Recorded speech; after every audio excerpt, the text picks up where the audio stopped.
जीवन हमें एक मौका देता है, इसलिए जब भी सही कॉलेज चुनने का समय आए तो सिर्फ मंगलायतन यूनिवर्सिटी आपके बेहतरीन भविष्य और सर्वांगीण विकास के लिए। भारत ने बांग्लादेश से पूर्वोत्तर क्षेत्र के जमीनी रास्तों से रेडीमेड कपड़ों, प्रसंस्कृत खाद्य पदार्थों जैसे कुछ सामानों के आयात पर 17 मई को प्रतिबंध लगा दिए हैं। केवल नहावा शेवा यानी जवाहरलाल नेहरू पोर्ट, नवी मुंबई और कोलकाता समुद्री बंदरगाहों के माध्यम से आयात की अनुमति होगी। वाणिज्य मंत्रालय के तहत कार्यरत विदेश व्यापार महानिदेशालय DGFT ने इस संबंध में अधिसूचना जारी की है। हालांकि ये प्रतिबंध उन बांग्लादेशी सामानों पर लागू नहीं होगा जो भारत के रास्ते नेपाल और भूटान भेजे जाएंगे। इन परिवर्तनों के लिए देश की आयात नीति में एक नया पैराग्राफ जोड़ा गया है, जो बांग्लादेश से भारत में इन वस्तुओं के आयात को तत्काल प्रभाव से विनियमित करेगा। इससे पहले भारत ने बांग्लादेश को दी गई ट्रांसशिपमेंट सुविधा 9 अप्रैल को वापस ले ली थी। बता दें कि नेपाल तथा भूटान को छोड़कर अन्य देशों को बांग्लादेश भारत के रास्ते सामानों का निर्यात नहीं कर सकता। बताया जा रहा है कि ये निर्णय बांग्लादेश के अंतरिम सरकार के प्रमुख मोहम्मद यूनुस द्वारा हाल ही में चीन में दिए गए विवादित बयान के संदर्भ में लिया गया है। चीन में यूनुस ने कहा था कि भारत के 7 पूर्वोत्तर राज्य जो बांग्लादेश के साथ लगभग 1600 किलोमीटर की सीमा साझा करते हैं, उनके पास समुद्र तक पहुंचने का कोई रास्ता नहीं है। समुद्री रास्ते के लिए भारत के ये राज्य बांग्लादेश पर निर्भर है।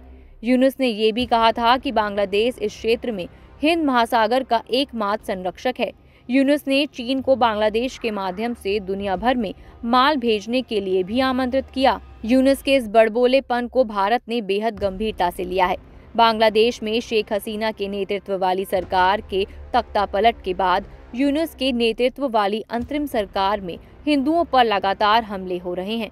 यूनुस लगातार भारत विरोधी कदम उठा रहे हैं और चीन पाकिस्तान से करीबी बढ़ा रहे हैं। इसी कारण दोनों देशों के रिश्ते तनावपूर्ण हो रहे हैं। बता दें कि 2023 में भारत बांग्लादेश व्यापार 19.9 अरब अमेरिकी डॉलर था। अधिसूचना में कहा गया है कि फलों के स्वाद या फ्लेवर वाले और कार्बोनेटेड फल, प्रसंस्कृत खाद्य पदार्थ जैसे स्नैक्स, चिप्स, मिठाई, कपास और कपास के धागे का कचरा, प्लास्टिक और PVC से तैयार सामान, रंग और लकड़ी के फर्नीचर समेत बांग्लादेश से आयातित वस्तुओं को असम, मेघालय, त्रिपुरा और मिजोरम में किसी भी भूमि सीमा शुल्क स्टेशन और एकीकृत चेक पोस्ट के माध्यम से अनुमति नहीं दी जाएगी। बंगाल में चांगराबंधा और फुलबाड़ी LCS के माध्यम से भी आयात की अनुमति नहीं होगी। दोनों देशों के बीच व्यापार के लिए भारत के पूर्वोत्तर राज्यों में 11 भूमि ट्रांजिट केंद्र हैं। इनमें से 3 असम में, 2 मेघालय में और 6 त्रिपुरा में हैं। मछली, LPG, खाद्य तेल के आयात पर ये प्रतिबंध लागू नहीं होंगे।